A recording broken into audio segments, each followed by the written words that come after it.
things, whether it's tips on how to hire a great agent to help you sell your property or working with a buyer agent. So with that, I'm looking forward to running through this, Perry. Let's get into some of the news that's going on with real estate in Austin. So in the podcast, we'll have a link off of Austin Real Estate Today, the website, to these articles. But we will always cover 1 or 2 articles, sometimes 3, about what's going on in the market. So you see here, obviously, Austin City Council's got some plans going on 4 new major mixed projects. The first one is the Estancia Hill Country project. And we're talking about some big stuff here, Perry.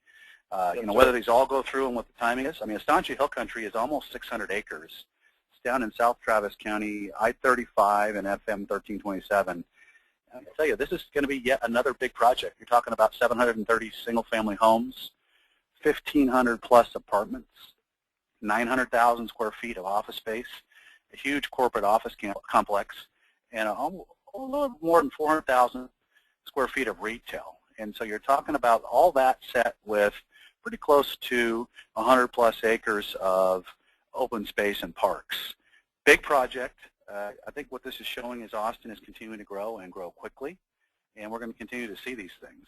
Now the next one is over by, it's Easton. So it's McKinley Falls Parkway. Now this is over by the airport, an area I know you know pretty well. And we've got a big land developer there we're talking about southeast Austin really taking off. And I know you've seen some other projects over there. 14,000 plus residences are planned on this 22-acre project. Another 750,000 square feet. So, we're talking huge amounts of office space. And this one has a monstrous 4.6 million square feet of civic and commercial and up to 400 acres of parks. They're going to have 2 school locations and a fire district. You're seeing that Del Valley area, and I know we've talked about this before, Perry. It's really taken off out there, isn't it? Yeah, the F1 track is really stirring some growth over there. Plus, when you combine it with the village mentality that these mixed-use projects are bringing, it makes a really effective investment into an area when you can bring all those different things into a single spot where you can walk and just instead of jumping in your car and driving to work, it really creates a good alternative for a living lifestyle. Absolutely, and I think if you look back and you go back in the history book, I think people got a lot more confident after the long battle of Circle C and these big master plan communities, and they saw that, the balance between open space and parks and viewing a great big project that does have, in this case, more than 400 acres of parks and open space, are going to be approvable. They're going to be palatable to the market, and they see the success in these big master plan communities. Now, obviously, Circle C doesn't have a lot of giant retail and office space down there, but most of the new stuff does. Now the next one, Sun Chase. We're talking Highway 71 out by Pierce Lane near the airport. This is 1,600 acres over there as well. That area is really taken up, like you said, because of the F1 track. Another almost 1,300 townhomes and condos, and I know you do quite a bit of work with condos, usually in downtown. More apartments. We're going to talk about apartments today in a different update of what's going on in downtown, and 635 acres of open space. And yet more school sites and another EMS site. So what you're really seeing is a lot of stuff absolutely taken off, like you said, in that southeast area around F1. Now the last one, which I know that you probably have been keeping tabs on because of your focus on downtown, First and Riverside. This is over by RunTex, right? Yeah, right over there by RunTex. The heart of the living district of downtown. I tell you what, I've seen it change so much in the last 3 or 4 years, let alone, but when I first moved to Austin in 1997, I mean, downtown was a whole different place. Absolutely. And it really is turning into, I was showing an out-of-town buyer property in Travis Heights this weekend, and we spent a lot of time over in the downtown area just so you get an idea about how close it is and what the lifestyle is there. And he made the comment, because he used to travel to Austin. He lives in Washington, D.C. now, and he's like, this is so different than it was when I was here on business 4 or 5 years ago. In October 2002, I moved down to the Towers on Town Lake, and that whole Rainy Street district was filled with crack houses. I could buy anyone for $79,000. I don't think there's a lot there under $1 million now, thanks to all the amazing development and growth there. It's really amazing. You missed your opportunity, didn't you? You missed your opportunity to buy something over there. We'll add that to the mini on the list. Yeah. No, exactly.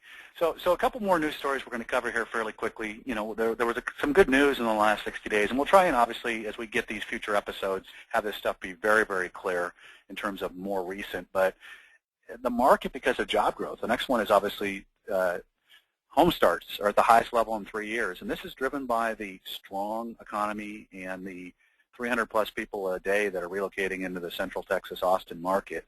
I tell you what, when this Metro study data came out, and they talked about the starts, I mean, it's not slowing down, is it? No, it's not. In fact, it kind of took a little break there for a while, and then all of a sudden, all the demand came up because there's just not a lot of good options in certain price points, especially in the downtown and surrounding central area. And I'm sure you're seeing that out in Circle C as well. Yeah, no, I mean, the choices. What's interesting is you can go into subdivisions. You can even get further out, you know, past the Galleria over off Hamilton Pool. And right. There are subdivisions like D.R. Horton's building one out there, and they are almost done with the first phase. You know, they're in Lake Travis School, so they've got a lot of demand. And you go out there a year ago, they probably had 5 starts. You go out there now, they've got everything else started, almost every lot, and almost everyone is sold. So the strong job growth and the fact that there's a good lead time on land development, then going to lots, going to actual houses on the ground, is such that we won't see these immediately in some of these starts, but the projects, the builders are having a field day in selling them. I mean, you've got a lot of growth, and it just basically confirms what we see in the business on your or my side, which is if somebody wants new construction when they come in, they're almost scrambling as hard as people are when they're looking at the resale market. In other words, you go into a subdivision, they might be having new construction there, but like down in Circle C, there's a lot of the projects there where there's a couple houses left. You get a couple to choose from, and that's it. You know, and these big new projects we just talked about are going to make a big difference. Yeah, it's interesting that you bring up lead time and development, because I'm sure, as you can probably attest to, when you're building a house, what do you have, 4 to 5 months, maybe 6 months of construction time? Right. Some of these projects downtown are 2 years away. I mean, you see some of the things that they're building downtown, like the hotels and, you know, some of the announced apartment complexes that are going to be on Rainey Street, and some of the other hotel projects, and even a condo project that was just opened up on West. Those types of things take 2 years to grow into, and you know, we'll talk about this in a little bit longer, but the advance notice that you need compared to what kind of demand is there, I mean, it's really just extra tight down there right now. Well, and absolutely, and what's driving this is basically the next story. And again, all these stories will be linked through the show notes for this particular episode. So if you want to read the article that we're referring to, Board of Realtors released data in May. It's the most recent data that was available, and it was blockbuster numbers. I mean, the Austin metro area had a 25% increase in sales for existing homes, and the median price was up 10%. Now, if you contrast that to the national news, I mean, they're getting some good data in different markets around the country, but it's not like this. And again, real estate's local, so when you've got unemployment just over 6%, you're talking about a market that, for people coming in from outside, so if you're a buyer and you're listening to this and you're living in a market like Atlanta or Florida or back east somewhere in California, it's a whole different world than you're used to. And you need to be, and we'll talk about this in future episodes, working with an agent that can help you translate it so you don't go fall in love with a house and miss out because your expectations are not right. I mean, this is a hot...